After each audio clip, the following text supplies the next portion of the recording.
세상에서 가장 면적이 넓은 바니안 나무를 아십니까? 반얀트리라고 이렇게 알려져 있는데요. 이 반얀트리는 나무 한 그루가 숲을 이루는 나무로 굉장히 유명합니다. 한 그루의 나무인데 수백 개의 그 나무 가지를 만들어 가지고 숲을 만들어 버린다는 거죠. 어떻게 이 나무 한 그루가 숲을 만들 수 있을까? 제가 좀 궁금해서 조사를 해봤더니 이 반얀트리의 약점이 오히려 강점이 되어서 큰 숲을 만들었다는 사실을 알게 되었습니다. 이 바니안 나무가 자라는 이 토양이 굉장히 척박한 거예요. 토양이 척박하니까 뿌리를 깊게 내릴 수가 없잖아요. 뿌리가 늘 얕아서 쓰러집니다. 그래서 바니안트리에 있는 이 나뭇가지가 땅으로 내려와서 지지대를 만드는 거예요. 그래서 뿌리와 함께 나무를 든든히 세웁니다. 그렇게 되면 또 다른 가지가 옆으로 퍼져나가고 내려와서 지지대를 만들고 이거를 끊임없이 반복해 가는 것입니다. 이거를 확장해 가면서 바니안 나무가 숲을 만든다는 거죠. 얼마나 큰 숲을 만들 수 있을까 조사를 해봤는데 제한이 없습니다. 이 나무의 넓이는 태양빛을 향한 욕망의 크기만큼 넓어질 수 있다는 거죠. 현재 기네스북에 오른 이 바니안 나무 한 그루의 최대 가지수는 3,618개이며 면적은 축구장보다 1.5배 큰 면적이라고 합니다. 이 태양빛을 향한 열망이 한 그루 나무가 숲을 만드는 신비한 능력이 되었던 것이죠. 우리 삶 속에 성령의 능력은 과연 어디까지 펼쳐질 수 있는가? 성령의 도우심을 갈망하는 크기만큼 펼쳐집니다. 성령님을 사모하는 갈망만큼 하나님이 채우십니다. 내 입을 크게 열라 내가 채우리라. 우리가 성령의 도우심 안에서 살아가면 나무 한 그루가 숲이 되는 것처럼 생각이 확장되고 마음이 넓어지고 인생의 지경이 넓어지는 인생을 살게 됩니다. 내 인생이 나만 먹고 사는 그런 삶이 아니라 가정을 덮고 공동체를 덮고 교회를 덮을 수 있는 거룩한 성령의 숲이 될 수 있다는 겁니다. 신앙생활의 핵심은 어디에 있는가? 성령의 도우심을 갈망하는 강구에 있다는 것이에요. 여러분, 내 힘으로 사는 것과 성령의 도우심을 의지하고 그 도우심 안에서 살아가는 인생은 하늘과 땅의 차이입니다. 내 능력으로 살아가면 내 힘만큼 내일을 여는 것이죠. 그러나 성령의 능력으로 살아가면 성령의 능력만큼 인생의 미래가 펼쳐질 수 있습니다. 가정이 달라지고 삶이 달라지고 인생의 질경이 넓어지는 축복, 바로 오늘 설교 제목 성령의 도우심입니다. 그렇다면 성령님은 도대체 누구이시길래 우리를 도와줄 수 있단 말입니까? 창세기 1장 1절을 보면 태초에 하나님이 천지를 창조하시느라, 하나님이 창조주이심을 성경은 선포합니다. 그리고 창세기 1장 2절, 땅은 혼돈하고 공허하며 흑암이 깊음 위에 있고 하나님의 영은 수면 위에 운행하시니라. 여기에서 하나님의 영이 성령님이십니다. 다시 말해서 성령님은 창조주 하나님이심을 성경은 증언하고 있습니다. 요한복음 14장 16절을 보면 예수님이 이런 말씀을 하시죠. 보혜사이신 예수님께서 또 다른 보혜사이신 성령님을 하나님께 구함으로 너희와 함께 있게 하겠다 말씀하셨어요. 예수님은 보혜사시거든요. 그런데 성령님도 보혜사시라는 거죠. 그러면 예수님과 성령님은 같은 분이심을 알 수 있다는 거예요. 창조주 하나님, 구원자 예수님, 보혜사 성령님은 동일하시고 동등한 분이십니다. 성령님은 성삼위일체 하나님이십니다. 성령님은 능력이 아주 많은 하나님이시기 때문에 성경은 비유를 통해서 성령님이 누구이신지 소개를 합니다.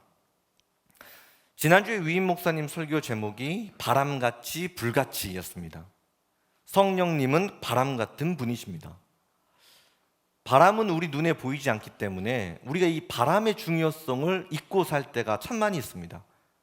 근데 만약에 지구에 바람이 사라져버리면 지구는 어떻게 될까요? 날씨가 아주 극단적으로 변하게 된다는 거죠. 이 바람은 공기의 흐름이잖아요. 뜨거운 공기는 위로 올라가고 차가운 공기는 밑으로 내려오잖아요. 이 둘이 순환하면서 바람이 불게 되거든요. 그런데 바람이 사라져버리면 뜨거운 공기는 계속 그 자리에만 머물러 있게 되는 거예요. 더 뜨거워지겠죠. 차가운 공기는 계속 그 자리에만 머물러 있어도 더 차가워지게 된다는 겁니다.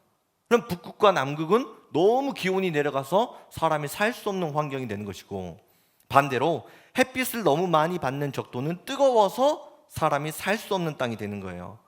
바람이 있기 때문에 이 지구의 기온 온도가 적절하게 유지되어서 지금 우리가 살 수 있다는 것입니다. 우리 삶이 평안히 유지될 수 있었던 것은 바람 같은 성령 하나님의 은혜가 있기 때문입니다. 우리의 신앙이 차갑게 식어버리면 성령님께서 뜨거운 복음의 열정의 자리로 우리를 인도해 가시는 것이죠. 기도의 자리, 예배의 자리, 말씀의 자리, 섬김의 자리로 우리의 삶의 자리를 옮겨주신다는 거예요. 바람 같은 성령 하나님이 우리에게 내가 있어야 할 자리, 십자가 은혜의 자리로 우리의 삶의 이 발걸음을 인도해 주십니다. 반대로 우리 마음 가운데 막 욕심이 막 태양처럼 막 이글이글 막 불탈 때가 있잖아요. 그러면은 이 죄의 자리를 벗어나도록 인도해 가시는 분도 성령 하나님이십니다. 회개의 자리, 겸손의 자리, 감사의 자리로 가도록 우리를 인도해 주신다는 것이죠. 이 죄의 자리에서 벗어나서 십자가 은혜의 자리에 설 수 있도록 나를 도와주시는 분, 바람 같은 성령 하나님의 은혜입니다. 또 우리 성령님은 불 같은 분이시거든요. 우리가 불처럼 뜨겁게 사랑해서 결혼을 하지만 이 사랑마저 식어버릴 때가 있다는 거죠. 제가 제 아내랑 5년 동안 연애를 하고 결혼을 했어요. 이제 교제를 시작하기 전에 이제 서로 썸을 이렇게 타지 않습니까? 썸을 딱 타는데 이 마음이 얼마나 막 설레인지 몰라요. 자꾸 막 생각나고 보고 싶고 만나고 싶고, 하루는 차를 마시고 이제 데이트를 하면서 이렇게 걸어가고 있는데 손을 한번 막 잡아보고 싶어요.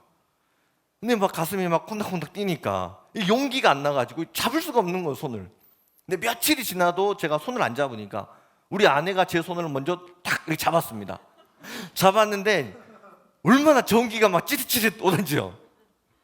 제 눈에는 제 아내 손이 참 곱고 예쁩니다. 이렇게 손만 잡아도 막 행복했단 말이죠. 근데 지금은 이제 아이를 셋을 놓고 결혼 15년 차가 되었다는 거예요. 근데 지금 손 잡으면 그냥 인간의 손이에요. 그냥 사람의 손이라는 거죠. 인간의 손. 그랬다고 사랑이 식은 건 또 아니에요. 우리가 마음은 그렇지 않은데, 여러분 때로는 살다 보면 힘에 붙여서 지칠 때가 있잖아요. 마음이 식어버리고 열정이 막 식어버리고 막 살기 싫고 모든 게 다 귀찮아져 버리는 이런 시간들이 있다는 거예요. 그런데 이때 우리 성령 하나님이 오시게 되면 불을 받게 됩니다. 마음이 뜨거워지고 열정이 살아나고 인생이 살맛나고 활기가 나는 인생이 된다는 거예요. 그래서 성령님은 불 같은 분이십니다. 불 같은 성령 하나님께서 내 인생이 거룩한 불이 되도록 역사해 주십니다. 살맛나는 인생이 되고 행복이 불타오르는 가정이 되고 비전이 타오르는 교회가 되도록 성령 하나님 역사하십니다. 이 사실을 오늘 로마서 8장 26절은 단 한 문장으로 이렇게 정리를 하죠. 이와 같이 성령도 우리의 연약함을 도우시나니. 바람 같은 성령님, 이 불 같은 성령 하나님께서 나의 연약함을 도와주십니다. 내 연약함을 도와주셔서 내 인생이 반이한 나무처럼 이 거룩한 성령의 숲이 될 수 있도록 우리를 도와주시는 분이 성령 하나님이십니다. 저는 연약함이 참 많은 사람입니다. 저는 그 육체적인 연약함을 한번 경험한 적이 있어요. 제가 7년 전에 몸무게를 18kg 정도를 감량을 했잖아요. 허리가 36인치에서 제가 28인치까지 줄였거든요. 근데 지금은 이제 30인치 정도를 유지해가지고 계속 관리를 하고 있어요. 근데 제가 이 다이어트를 하게 된 계기가 있었습니다. 지금도 기억해요. 2016년이었습니다. 휴일날 자정이 넘은 시간이었거든요. 근데 잠이 안 와요. 그러면 말씀 보고 기도하면 되는데 제가 그 거실에 누워가지고 이게 TV 리모컨을 그냥 돌리고 있었어요. 뭐 보고 싶은 게 있어서 돌리는 게 아니라 그냥 아무 의미 없이 채널만 계속 돌리고 있었거든요. 근데 채널을 딱 돌리고 있다가 갑자기 가슴이 이게 막 오그라들면서 극심한 통증이 막 오는 거예요. 이게 숨이 쉬어지지가 않아요. 그냥 앞으로 그냥 꼬꾸라져 버렸습니다. 나중에 병원을 가보니까 급성 심근경색이 의심되는 증상이었다는 거죠. 그때 제 딸이 6살, 둘째가 5살, 막내가 2살이었거든요. 아내가 안방에서 애 셋 데리고 자고 있었는데 저는 거실에서 숨도 못 쉬고 얼굴이 뻘게 돼가지고 호흡이 끊어질 것 같고 거실에 TV 소리만 나오고 있습니다. 숨이 안 쉬어지니까 이러다가 내가 죽네? 이 죽음이 머릿속에 스치더라고요. 저는 목회자가 되어서 장례식장을 많이 갑니다. 심지어 장례 집례도 해요. 장례 설교도 하거든요. 그런데 저는 제가 죽는다는 생각을 해본 적이 없어요. 아직은 젊고 해야 할 일들이 많이 있어서 죽음은 먼 훗날의 이야기, 다른 사람의 이야기처럼 생각을 했거든요. 그런데 제가 전혀 예상하지도 못한 순간에 죽음이 제 눈앞에 찾아왔습니다. 젊은 이연일 목사 죽습니다.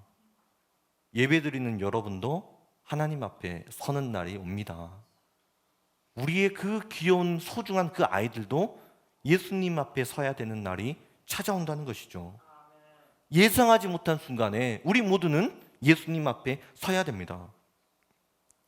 저는 모태신앙으로 성장하면서 한 번도 구원의 확신을 의심해 본 적이 없습니다. 그런데 그때 죽음이 눈앞에 찾아오니까 구원의 확신이 흔들리더라고요. 왜냐하면 그때 제가 뭐 하고 있었냐면 반바지에 메리아스 입고 TV 리모컨 들고 있다가 예수님 앞에 가는 거예요. 와, 이거 이 모습 이대로 예수님한테 괜찮을까? 생각해 보니까 부끄럽더라고요. 지금 내가 사용하고 있는 이 시간을 예수님께 드려야 되는데 자신이 없더라고요. 내가 쓰고 있는 물질, 주님 앞에 정직하지 못했거든요. 마음으로 품고 있는 생각, 계획, 예수님 앞에 자신이 없더라고요. 여러분, 지금 내 생각, 내 물질, 내 헌신, 내 신앙, 어떤 내 생활, 그 모습 그대로 예수님 앞에 서야 됩니다. 우리의 육신이 얼마나 연약합니까? 그래서 성령님께서 우리의 연약한 육신을 도와주시는 겁니다. 성령의 도우심 안에서 의미 있는 인생을 살도록, 정말로 가치 있는 인생을 살도록 복음의 향기가 되고 믿음의 씨앗을 남길 수 있는 그 성령의 삶을 살아갈 수 있도록 하나님이 우리를 도와주시는 거예요.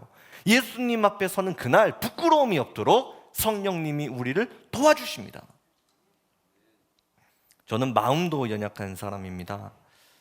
제가 하나님의 부르심을 받고 심각하게 고민한 문제가 하나 있었어요.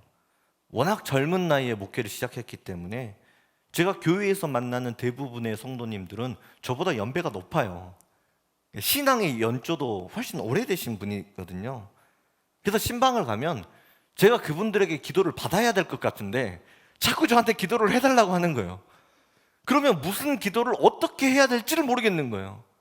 신방을 가면 제가 조언을 듣고 싶은데 그 조언의 말씀, 권면의 말씀, 하나님의 말씀을 들려달라는 거예요. 하나님 어떻게 합니까? 무슨 말을 어떻게 해야 됩니까? 어떤 기도를 해야 됩니까? 이런 게 굉장히 힘이 들었습니다. 저는 물론 어른을 공경합니다. 존경합니다. 그런데도 어른들을 만나가지고 대화하고 기도하고 하는 일들이 저는 참 두렵습니다. 마음이 불안해지거든요. 이 마음뿐만 아니라 영적으로도 굉장히 연약해요. 목회자는 하나님의 말씀을 대언하는 이 설교 사역을 감당해야 합니다. 그러니까 설교는 뭐 제가 공부한 거 발표하는 이런 자리가 아니잖아요. 제 지식 자랑하는 자리가 아니거든요. 하나님의 말씀을 대언하는 자리, 이게 설교입니다. 그러려면 제가 먼저 하나님의 음성을 들어야 되잖아요. 내 마음에 예수님 십자가 복음이 막 불타올라야 되거든요. 성령님의 세밀한 음성을 들을 수 있도록 영성이 깨끗해야 된다는 거예요. 그런데 성령님을 제 속에 모실 만큼 제 영성이 깨끗하지 않다는 것을 제가 알고 있습니다. 세상의 욕심으로, 걱정으로, 때로는 이 분노 때문에 영성이 무뎌져 있다는 거죠. 이걸 좀 해결해 보고 싶은데 이게 그렇게 마음대로 쉽게 되는 것이 아닙니다. 정말로 마음으로는 성령의 법을 따릅니다. 그런데 육신으로는 자꾸만 걱정과 불안과 분노의 마음을 빼앗겨 버립니다.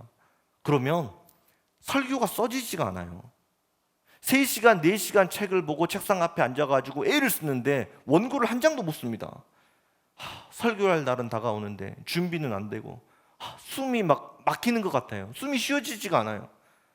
그러면 방법이 없으니까 그 성경 본문 자체를 외워버리고 머릿속으로 계속 묵상을 반복하는 거죠.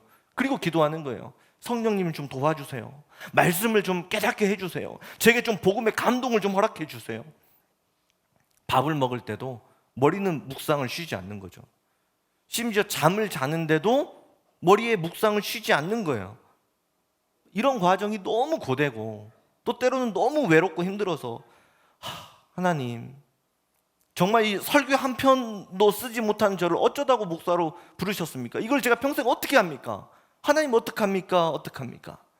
그냥 그렇게 탄식하다가 잠이 들었거든요. 근데 잠을 자다가 어느 순간 말씀이 갑자기 깨달아져 가지고 눈이 번쩍 떠져요. 시계를 보니까 새벽 2시 반이에요. 성령님이 그 새벽에 막 감동을 주시는데 설교의 전체적인 흐름이 15분, 20분 만에 다 순식간에 완성이 되어버립니다. 그 감동이 딱 받으면요, 빨리 아침이 왔으면 좋겠어요. 막 교회를 막 가고 싶은 막 생각이 들어요. 주석서를 연구하고 설교를 신학적으로 잘 연구하고 싶은 막 그 열정이 막 샘솟아 오르는 거죠. 이렇게 설교가 완성되면 이 말씀을 전하고 싶은 이 불같은 이 열정이 막 가슴속에 막 타오르는 거예요. 왜요? 성령님이 도와주셔서 설교를 썼다는 걸 제가 알기 때문이죠. 이 설교가 제 지식 자랑하는 것이 아니라 하나님이 세상을 구원하시기 위해 제게 맡겨주신 생명의 말씀을 믿기 때문입니다. 이 하나님이 주신 말씀이 있으니까 마음이 달라져요. 담대함이 생깁니다. 성도들을 만나고 싶어요. 제가 먼저 찾아가서 신방을 해버립니다. 제가 먼저 손을 잡고 기도를 해버립니다. 기도를 넘어서 담대하게 복음을 선포합니다. 그런데 놀라운 것은요, 신방하는 그 자리에 성령의 기름 부으심이 부어지는 것이 눈으로 보입니다. 성령님 나와 함께 하신다는 것을 제가 경험하게 된다는 거예요. 지친 영혼이 위로를 받고 병이 고쳐지고 상처가 치유되고 용서를 결단하고 다시 한번 힘을 내서 그 자리를 박차고 일어나는 이 성령 하나님의 은혜를 누리게 됩니다. 성령님은 이렇게 나의 연약함을 도와주시는 분이시구나. 나의 연약함을 채우신 성령 하나님, 약한 자를 들어서 하나님의 위대하심을 나타내는 이 성령 하나님, 제게 필요한 것은 성령의 도우심입니다. 내가 갈망하는 것은 성령의 기름 부으심입니다. 주여 내게 기름 부어 주옵소서. 성령님은 우리의 연약함을 도와주시는 분이십니다. 도와주시는 것을 넘어서 연약함을 성령의 능력으로 채워주시고 멋지게 사용하십니다. 이 시간 연약함 때문에 혹시 주저앉아 있는 분이 있습니까? 혹시 내 모습이 너무나 부족해서 나는 하나님 앞에 쓰임받을 수 없다고 그렇게 낙심한 분이 있지는 않습니까? 나의 연약함을 도와주시기 위해 성령 하나님 이 시간 나를 찾아오십니다. 연약함이 치유되고 성령의 능력으로 채워지는 은혜를 허락해 주십니다.